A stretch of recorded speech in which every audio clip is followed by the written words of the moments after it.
Hello बच्चों, कैसे हैं आप लोग। ज्ञान की नगरी काशी से मेरी जी का प्रणाम। तो बच्चों, आज हम लोग नया टॉपिक पढ़ने जा रहे हैं, human genome project. Human genome project next topic हमारा, उसी के बारे में हम लोग पढ़ने जा रहे हैं। ह्यूमन जीनोम प्रोजेक्ट क्या होता है? एक्चुअली ये बहुत बड़ा प्रोजेक्ट है, इसको मेगा प्रोजेक्ट भी कहते हैं, क्योंकि ये प्रोजेक्ट आपका 13 सालों तक चला था। 2003 में कंप्लीट हुआ, 1990 में शुरू हुआ था, इसलिए इसको मेगा प्रोजेक्ट कहते हैं। पहले तो इसका इतने दिनों तक ये प्रोजेक्ट चला था। दूसरी बात, हमारे पास इसमें पूरे जीनोम की काउंटिंग की गई, उसके बेसिस की काउंटिंग की गई, और उसके बेसिस में कौन से अरेंजमेंट है, उसका क्या फ़ायदा है, क्या नुकसान है, उन सब की काउंटिंग की गई थी ह्यूमन जीनोम प्रोजेक्ट में। तो सबसे पहली बात, जीनोम क्या होता है, हम लोगों ने बात किया था हैप्लॉइड सेट ऑफ क्रोमोसोम जो होता है किसी सेल में, उसी को हम जीनोम कहते हैं। तो अगर हम बोले 6.6 इंटू 10⁻9 बेस पेयर है टोटल, उसका हैप्लॉइड सेट जो आएगा 3.3 इंटू 10⁻9 आएगा। उस पूरे बेसिस की काउंटिंग करनी है, उतने बेसिस की काउंटिंग करनी है ह्यूमन जीनोम प्रोजेक्ट में। तो टाइम के हिसाब से तो बहुत बड़ा था ही, और इसमें ये काफ़ी ज़्यादा कॉस्टली भी था। उस समय हर बेस की काउंटिंग के लिए $3 खर्च होते थे। तो इतने इतने बेसिस की काउंटिंग के लिए कितने $US खर्च हुए होंगे? 3.3 इंटू 10⁻9 बेस पे। तो इतना बड़ा जो प्रोजेक्ट था, इतना पैसा खर्च हुआ, इतना टाइम लगा, इसलिए इसको मेगा प्रोजेक्ट कहते हैं। तो बात करें कि ये किसने शुरू किया था, तो ये सबसे पहले यूएसए ने शुरू किया था, लेकिन बाद में आके इसमें कई कंट्री फिर ऐड ऑन हुई। यूएस आया, यूके आया, कनाडा आया, चाइना आया, जर्मनी आया। ये सारे यूके के एक वेलकम ट्रस्ट भी आया, इसमें आया, सब फंडिंग किए और सारी चीज़ों करने के बाद इस प्रोजेक्ट को आगे बढ़ाया गया। समझे? तो इसीलिए इसको ये मेगा प्रोजेक्ट कहते हैं। तो यहाँ जीनोम दिया है, 23 क्रोमोसोम है, हम ह्यूमन में 23 पेयर क्रोमोसोम होते हैं। तो हम इसमें एक्चुअली ह्यूमन जीनोम प्रोजेक्ट में टोटल 24 क्रोमोसोम की स्टडी की गई। ध्यान समझिएगा, जब 24 आप लोग सोचेंगे सर 46 क्रोमोसोम है, तो 24 क्रोमोसोम की स्टडी क्यों की और सब कुछ छोड़ दिया गया? तो ध्यान देंगे तो ये जो क्रोमोसोम आपको दिख रहा है, इसमें 22 पेयर ऑटोसोम्स होते हैं और 1 पेयर सेक्स क्रोमोसोम होता है। तो 22 पेयर ऑटोसोम में जैसे ये फर्स्ट क्रोमोसोम है, तो इसके सामने वाला जस्ट क्रोमोसोम वैसा ही, तो जैसा सीक्वेंस इसमें वैसा ही सीक्वेंस इसमें, तो सारी चीज़ें सेम है, तो दोनों को अलग अलग स्टडी करने की ज़रूरत क्या है? इसलिए 22 पेयर में 22 का स्टडी वैसे ही किया गया, एक को किया गया, और फिर एक बचा एक्स और एक बचा वाई। जैसे फीमेल में 2 एक्स है, तो दोनों एक्स तो सेम है, तो एक एक्स की स्टडी कर ली गई, तो मेल में हो या फीमेल, सब में तो एक्स वही रहेगा। तो यहाँ और वाई को अलग से कर लिया गया, इसलिए 24 क्रोमोसोम की स्टडी की गई टोटल। इसको ध्यान रखेंगे। और कितने बेस पेयर हैं यहाँ पे ह्यूमन जीनोम में, आपके सामने है। ये देखिए, इतने समय तक शुरू हुआ था, इसीलिए इसको मेगा प्रोजेक्ट कहते हैं। मैपिंग की गई सारे जीन के ह्यूमन जीनोम में, तो ये आपको ध्यान रखना है। यहाँ से बहुत आपके एग्जाम्पल ये एक्चुअली इन्फॉर्मेटिव चैप्टर है, समझने के लिए बहुत ज़्यादा तो नहीं इसमें, लेकिन फिर भी आपको इसको ध्यान रखना है। यहाँ से क्वेश्चन आते हैं, बोर्ड में भी आते हैं, नीट में भी आते हैं, और लगभग हर साल ही आ जाता है। तो यहाँ बात करें, हम लोगों ने बात किया था यूएस डिपार्टमेंट ऑफ एनर्जी के कोऑर्डिनेशन से और नेशनल इंस्टीट्यूट ऑफ हेल्थ ने मिलकर इस प्रोजेक्ट को शुरू किया था। तो ध्यान देंगे इसमें, इसको भी आप ध्यान रखेंगे। आगे बढ़ते हैं हम लोग कि गोल्स क्या थे एसजीपी के। तो सबसे पहली बात आई कि गोल्स की, तो गोल्स क्या कहते, जितने जीन थे हमारे बॉडी में, सारे जीन को आइडेंटिफाई करना, ये सबसे पहला गोल था। अब जीन कहाँ पे होते हैं, हम लोगों ने पढ़ा था, ये सेल है, सेल में न्यूक्लियस है, न्यूक्लियस में क्रोमोसोम है, क्रोमोसोम को इस तरह ओपन किया था, डीएनए पे का स्पेसिफिक सीक्वेंस है, उसी को जो फंक्शन, कुछ स्पेसिफिक फंक्शन परफॉर्म करता है या कोई स्पेसिफिक कैरेक्टर को अपने पास रखता है, उसको जीन बोल रहा है। तो ये क्या कर रहा है कि इस जितने जीन थे उसको आइडेंटिफाई करना। दूसरा, सिक्वेंसिंग करना 3 बिलियन केमिकल बेस पेयर, जो ह्यूमन में 3 बिलियन केमिकल बेस पेयर है, उनके सिक्वेंसिंग करना, ये टास्क था।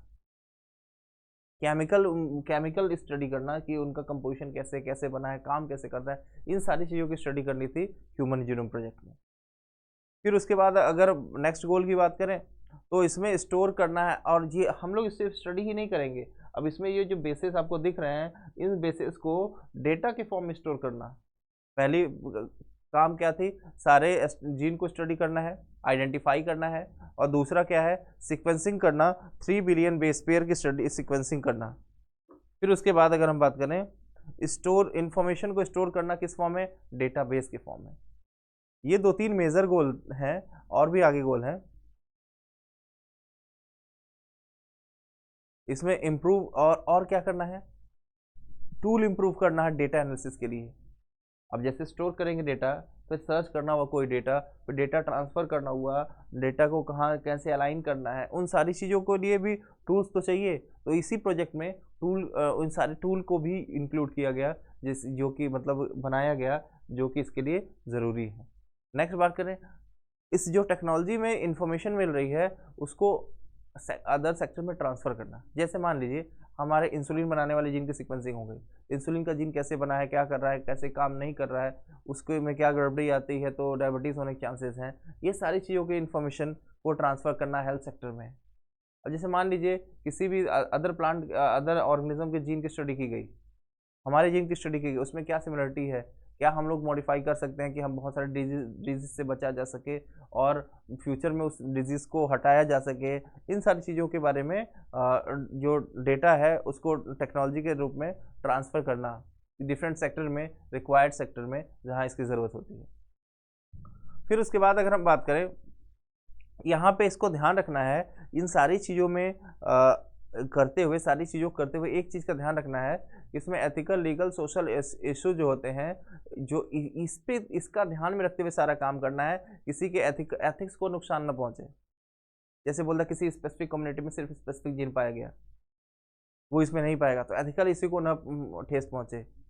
कोई स्पेसिफिक जीन को मॉडिफाई करके कोई अलग स्पेसिफिक ऐसा ना बना दिया जाए जिससे कि हमारे जो ह्यूमन है, ह्यूमन में कोई ऐसा नुकसान पहुंच सके, तो वो लीगल इशू में आ जाएगा। सोशल इशू में आ जाएगा आपका, किसी के जीन को मॉडिफाई कर दिया गया, किसी को स्पेसिफिकली जीन डाल दिया गया तो उसका चेहरा का कलर बदल गया या बॉडी कलर बदल गया। तो इन सब चीज़ों का ध्यान रखना है कि ऐसी कुछ चीज़ें ना आए जिससे कि हम चीज़ों से डायरेक्टली या इनडायरेक्टली नुकसान पहुंचे। इसके लिए टर्म यूज़ करते हैं LC, ethical, legal and social issue. इसको ध्यान रखेंगे,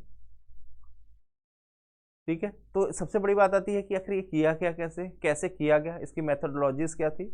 इसमें 2 मेन अप्रोच इन्वॉल्व किए गए। ये था ESTS, जिसको एक्सप्रेस सीक्वेंस टैग कहते हैं, और दूसरा है सीक्वेंस एनोटेशन। ये मेथोडोलॉजी से बहुत क्वेश्चन आए हैं, अक्सर आपके चैप्टर में जो क्वेश्चन आते हैं इसी सबसे ज़्यादा पूछे गए, सबसे ज़्यादा यही पूछा गया, ESTS क्या है, सीक्वेंस एनोटेशन क्या है।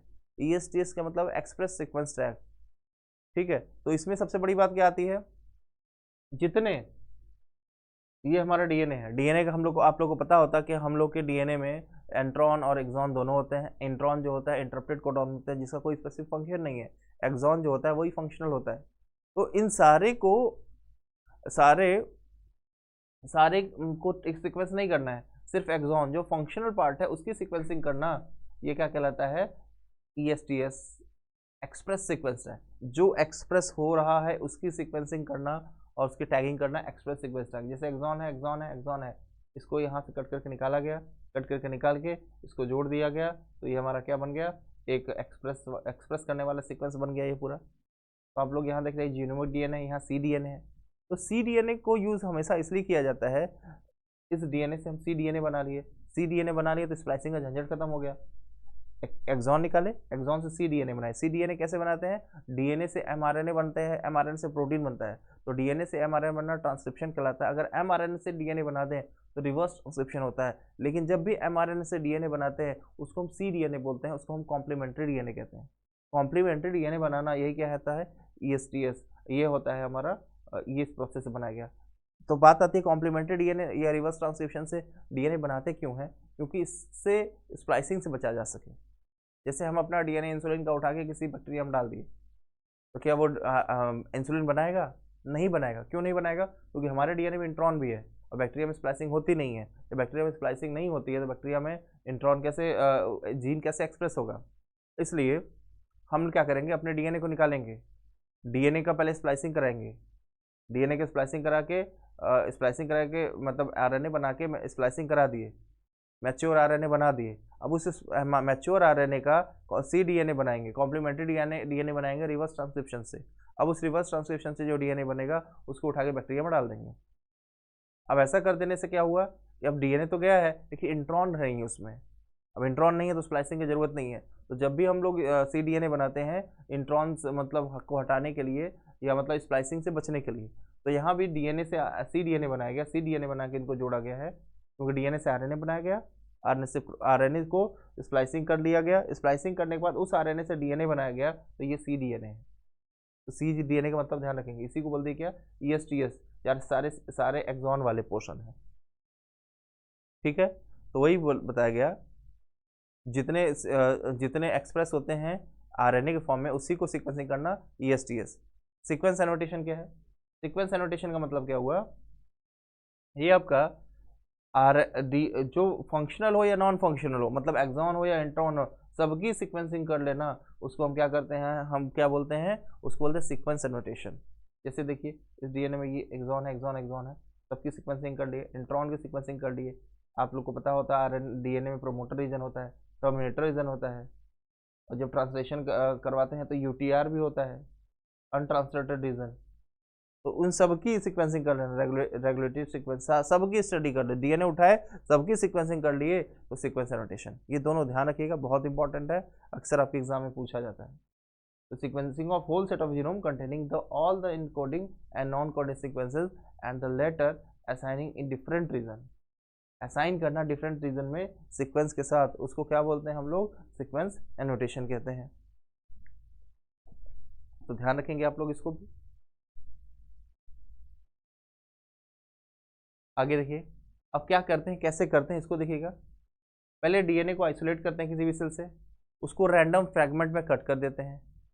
रैंडम फ्रैगमेंट पे कट करने के बाद उसको बीएसी, बैक्टीरियल आर्टिफिशियल क्रोमोसोम या यीस्ट आर्टिफिशियल क्रोमोसोम के बैक्टीरिया, मतलब उसके अंदर एज ए कॉम्प्लीमेंट्री डीएनए के फॉर्म में उसके प्लाज्मिड से जोड़ के हम डाल देते हैं। अब उसका प्लाज्मिड मल्टीप्लाई करेगा तो हमारा डीएनए भी मल्टीप्लाई करेगा। तो जिस सेल से डीएनए निकाल कर रैंडम फ्रैगमेंट कर दिए, उसको बैक और रैक यानी बैक्टीरियल आर्टिफिशियल क्रोमोसोम और यीस्ट आर्टिफिशियल क्रोमोसोम में डालने के बाद इसकी मल्टीप्लिकेशन करवाए। जब इसकी मल्टीप्लिकेशन करवाएं तो इसका नंबर बढ़ गया, इसका नंबर बढ़ा तो क्या हुआ, अब क्या करेंगे, अब हम क्या करेंगे, उसको सीक्वेंस फ्रेगमेंट को हम यूज़ करेंगे ऑटोमेटेड डीएनए सीक्वेंसर में।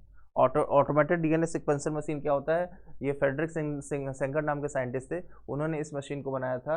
इसमें डीएनए की सीक्वेंसिंग की जाती है। ठीक है, तो ऑटोमेटेड डीएनए सीक्वेंस को सीक्वेंस के हिसाब से अरेंज कर देंगे, कौन किस सीक्वेंस में था, ओवरलैपिंग सीक्वेंस के हिसाब से यहाँ अरेंज होता है। और अब बैक और या की फुल फॉर्म को भी याद रखिएगा, आपके एग्जाम में कई बार आया हुआ है, बहुत इंपॉर्टेंट, अक्सर आता रहता है।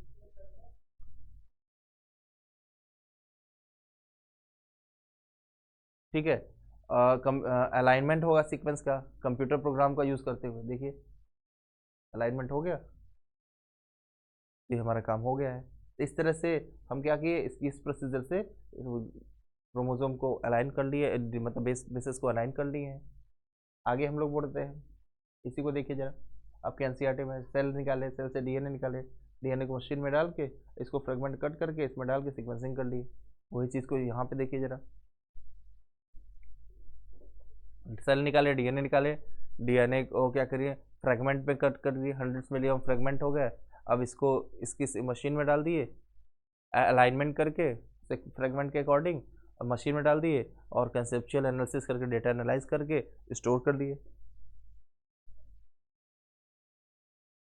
तो ये एक छोटी सी बात है, आप इसको भी ध्यान रखिएगा, आपकी बुक एनसीईआरटी में लिखा हुआ है। मतलब ये जो डेटा है, इतना ज़्यादा डेटा है, तो इसको कंप्यूटर में फीड करने की जरूरत पड़ी, इसको कॉपी में क्यों नहीं लिखा गया, ये भी आपके मन में आता है कभी क्वेश्चन। तो आप ध्यान रखिएगा कि मतलब समझिएगा, अगर कोई एक बुक है, एक बुक में 1000 पेजेस हैं और हर पेज पे 1000 लेटर लिखे जा सकते हैं, तो ऐसे 3000 कॉपी चाहिए, जिसमें कि हमारे जो 3.3 इंटू 10⁹ बेस पेयर हैं, बेसेस हैं, उनकी सीक्वेंसिंग करके लिखा जा सके। तो ध्यान रखिएगा, इतने बेसिस की स्टडी करनी है तो हमको लिखने मैनुअली पॉसिबल नहीं है। अगर मान लो लिख भी दिए, फिर किसी खोजना हुआ तो क्या करेंगे, फिर कॉपी खोजेंगे, इसमें कहाँ लिखा हुआ है, 3000 कॉपी खोजना, अभी भी 1000 पेज वाला, हर पेज पे एक 1000 लेटर लिखा हुआ, तो बड़ा ह्यूमनली बड़ा कॉम्प्लिकेटेड प्रोसेस हो जाता है। इसलिए डेटा के फॉर्म में स्टोर किया गया। अब डेटा के फॉर्म में स्टोर किया गया, तो यहाँ पे एक साइंस की नई ब्रांच है जिसको बोलते हैं बायो इन्फॉर्मेटिक्स। बायो में इंफॉर्मेशन टेक्नोलॉजी का यूज़ किया गया, ये आई नई ब्रांच, इसको बोले बायो इन्फॉर्मेटिक्स, इसको ध्यान रखेंगे। आगे हम लोग बात करें, फ्रेडरिक सिंगर ने एक और तरीका डेवलप किया था, इसको भी ध्यान रख लेंगे। अमीनो एसिड के सीक्वेंसिंग के का तरीका भी उन्होंने खोजा था। प्रोटीन जो होता है अमाइनो एसिड का बना हुआ होता है, अमाइनो एसिड का सीक्वेंस ही को डिसाइड करने के लिए भी उन्होंने मशीन स्टार्ट खोजा था, फ्रेडरिक सेंगर ने। तो इनका बहुत बड़ा कंट्रीब्यूशन है। ठीक है, डीएनए को रैंडम फ्रेगमेंट में कन्वर्ट करते, और उसके हिसाब से रैंडम फ्रेगमेंट में करके ही क्यों इसकी सीक्वेंसिंग की जाती है, तो डीएनए बहुत लॉन्ग पॉलीमर होता है, तो इसका इस तरह से सीक्वेंसिंग करना थोड़ा मुश्किल हो जाता है, इसलिए फ्रेगमेंट में कट करके इसकी सीक्वेंसिंग की जाती है। क्योंकि हमारे पास अभी टेक्नोलॉजी उतनी आगे नहीं कि हम एक डीएनए डालें पूरा, उसका पूरा फ्रेगमेंट उसका सीक्वेंसिंग करके बैठ जाए। ठीक है, तो वही आप यहाँ लिखा गया है कि एक GP was closely associated with bio informatics. Bio informatics नई ब्रांच आई इस, ठीक है, कंप्यूटर साइंस की, जिसमें कि इंफॉर्मेशन को, टेक्नोलॉजी को बायोलॉजी और मेडिसिन से जोड़ दिया गया। आप इसको भी ध्यान रखेंगे। आगे देखते हैं, फीमेल है, मेल है, इन सबको आप देखिए, इन सब के क्रोमोजोम का सीक्वेंस यहाँ पे लिखा गया है। इस क्रोमोजोम के सीक्वेंस को आप ध्यान रखिएगा कि यहाँ पे फीमेल है तो एक्स एक्स है, मेल है तो एक्स वाई है। तो यहाँ पे जेनेटिक मैपिंग भी की गई से ह्यूमन जीनोम प्रोजेक्ट के थ्रू, कि कैसे सीक्वेंस में कौन सा जीन कहाँ पे है, उसका लोकेशन कैसे है, उसके बेस पेयर कैसे अरेंज है, इन सबको हम लोग ध्यान रखें। तो इसमें आगे हम लोग बढ़ रहे हैं कि इसमें 24 क्रोमोसोम, हम लोग पहले ही बात कर चुके हैं कि 24 क्रोमोसोम की स्टडी की गई थी।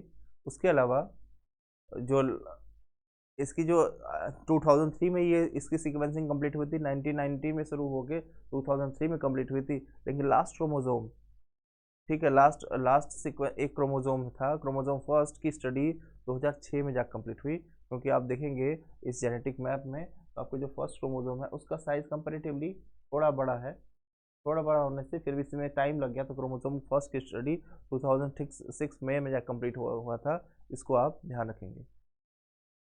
ठीक है, तो जेनेटिक और फिजिकल मैपिंग से क्या पता चला था, इसमें पॉलीमॉर्फिज्म का यूज़ किया गया था, रिस्ट्रिक्शन एंडोन्यूक्लियस का रिकॉग्निशन किया गया था कि यहाँ पे रिस्ट्रिक्शन एंडोन्यूक्लियस काम कर सकता है, और उसमें बहुत सारे रेपिटेटिव सीक्वेंस मिले थे। माइक्रो सैटेलाइट, मिनी सैटेलाइट के बारे में भी पता चला था, जिसको हम लोग डीएनए फिंगरप्रिंटिंग में अच्छे से समझेंगे। ठीक है, और फिर इसमें डीएनए के सीक्वेंसेस सिर्फ ह्यूमन की ही नहीं किए गए थे इस प्रोजेक्ट में।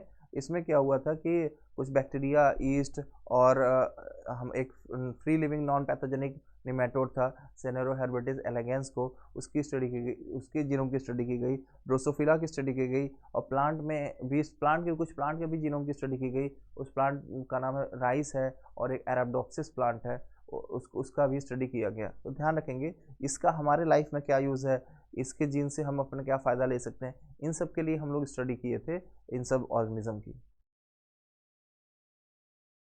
तो साइलेंट फीचर क्या है ह्यूमन जीनोम प्रोजेक्ट का, ये बहुत इंपॉर्टेंट है, यहाँ से कई बार क्वेश्चन आए हुए हैं, इसको भी ध्यान रखेंगे।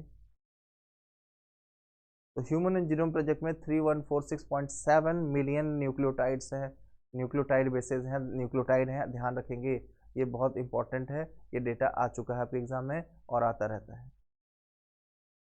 उसके बाद टोटल नंबर ऑफ जीन जो होता है लगभग 30,000 होता है, इसको भी ध्यान रखना है। उसके बाद बात करें एवरेज जीन जो होता है, उसके पास लगभग 3,000 बेस पेयर होते हैं। ठीक है, लेकिन आपको ये ध्यान रखना है एवरेज साइज है, एवरेज जीन का साइज जो क्रोमोसोम पे है उसका किसी भी जीन में एवरेज जो क्रोमोसोम नंबर है वो 3,000 है। लेकिन जो लॉन्गेस्ट जीन है, ये हम बोलें कि लॉन्गेस्ट जीन जिसके पास सबसे ज़्यादा बेसेस मिले, वो मिले डिस्ट्रोफिन पे। डिस्ट्रोफिन जो कि एक्स क्रोमोसोम पे होता है, और एक्स क्रोमोसोम पे उस डिस्ट्रोफिन जीन है, डिस्ट्रोफिन प्रोटीन बनाता है, जिसके ऊपर 2.4 मिलियन बेसेस मिले। इसको ध्यान रखना है। ये देखिए आपका एक्स क्रोमोसोम है, एक्स क्रोमोसोम पे ये लोकेशन है डिस्ट्रोफिन का, और ये लगभग आपका 2.4 मिलियन बेसेस का फॉर्मेशन किया। ठीक है, और यहाँ पे ये भी देखा गया कि 99.9% लोगों में जो ह्यूमन जीनोम है वो सेम पाया गया, सिर्फ 0.1% का डिफरेंस आया, और वो 0.1% के कारण इतना इतना चेंजेस मिलता है एक ह्यूमन से दूसरे ह्यूमन के बीच में। और ये जो 0.1% है ये कम नहीं है, 3 × 10⁶ बेस पेयर है। लगता भले कम है, 0.1% बहुत कम है, लेकिन ये 3 × 10⁶ बेस पेयर इतना डिफरेंस आता है, इसीलिए तो हर ह्यूमन अलग दिखता है। ठीक है, लेकिन फंक्शन अभी भी इतना भी करने के बाद 50% जो बेसिस सीक्वेंसिंग की गई 50% की अभी भी फंक्शन नोन नहीं है। ठीक है, ध्यान रखेंगे क्रोमोसोम फर्स्ट के बाद सबसे ज़्यादा जीन होते हैं, 2968 जीन होते हैं, जबकि क्रोमोसोम वाई के पास 231 जीन होते हैं। आप ध्यान रखेंगे इसको, ये दोनों कई बार आए हुए हैं, क्रोमोसोम फर्स्ट पे कितना, क्रोमोसोम और वाई पे कितना। और ये भी ध्यान रखना है इस 2% से कम जो जीन थे वो प्रोटीन को कोड कर रहे थे, ये भी बहुत इंपॉर्टेंट, कई बार आया हुआ है ये। ठीक है, आगे हम लोग बढ़ते हैं। अब देखिए उसमें देखा गया कि ह्यूमन जो जीनोम का बहुत लार्ज सीक्वेंस था ऐसा, जो कि उस पर सीक्वेंसेस बार बार रिपीट हो रहे थे। जैसे ये है पर्सन 1 है, GATA GATA GATA चल रहा है। पर्सन 2 ये GATA GATA चल रहा है। पर्सन 3 ये GATA, रिपीटेशन का नंबर बढ़ रहा है। इसी को बोलते हैं रिपीटेटिव सीक्वेंस, जिसका कोई स्पेसिफिक फंक्शन नहीं है कोडिंग में, लेकिन फिर भी ये पाया जाता है। अभी हम लोग इसको ये एक्चुअली पाया जाता है, और इसका डायरेक्ट कोडिंग फंक्शन में कोई यूज़ नहीं है। और ये किस पे हेल्प काम आके, इससे क्या हेल्प मिलती है, क्रोमोसोम स्ट्रक्चर, डायनेमिक्स और इवोल्यूशन में इसका हमें यूज़ देखने को मिलता है। और 1.4 मिलियन लोकेशन है जहाँ सिंगल बेस पे डिफरेंस मिलता है, जिसको बोलते हैं क्या, स्निप्स। स्निप्स क्या है, जैसे मान लीजिए यहाँ ये सीक्वेंस ऐसे ही चल रहा था, ये सीक्वेंस ऐसे चल रहा था, इसमें भी सेम सीक्वेंस है, लेकिन यहाँ पे एक जगह पे ये आपका बेस पेयर में चेंज हो जाएगा। ऐसे 1.4 मिलियन लोकेशन ऐसे मिले जहाँ की सिंगल न्यूक्लियोटाइड में चेंजेस मिला, उसको बोलते हैं सिंगल न्यूक्लियोटाइड पॉलीमॉर्फिज्म। ये भी बहुत इंपॉर्टेंट, आपको एग्जाम में कई बार आया हुआ है और आता रहता है, इसको भी ध्यान रखेंगे। आगे हम लोग बढ़ते हैं। तो बच्चे हम लोग इसके बाद हम लोग पहले DNA फिंगरप्रिंटिंग को पढ़ेंगे। ठीक है, तो लैक ऑफ एरॉन को पढ़ेंगे, पहले लैक ऑफ एरॉन पढ़ के फिर हम लोग DNA फिंगरप्रिंटिंग को पढ़ते हैं। तो आज के लिए बच्चों इतना ही, आप लोग अच्छे से रिवाइज कीजिए। डेटा बेस्ड इसमें ज़्यादा है, कॉन्सेप्चुअली थोड़ा कॉन्सेप्ट कम है इसमें, लेकिन डेटा बहुत ज़्यादा है और ये आपके लिए बहुत इंपॉर्टेंट है। ठीक है बच्चों, मिलते हैं नेक्स्ट क्लास में। Thank you.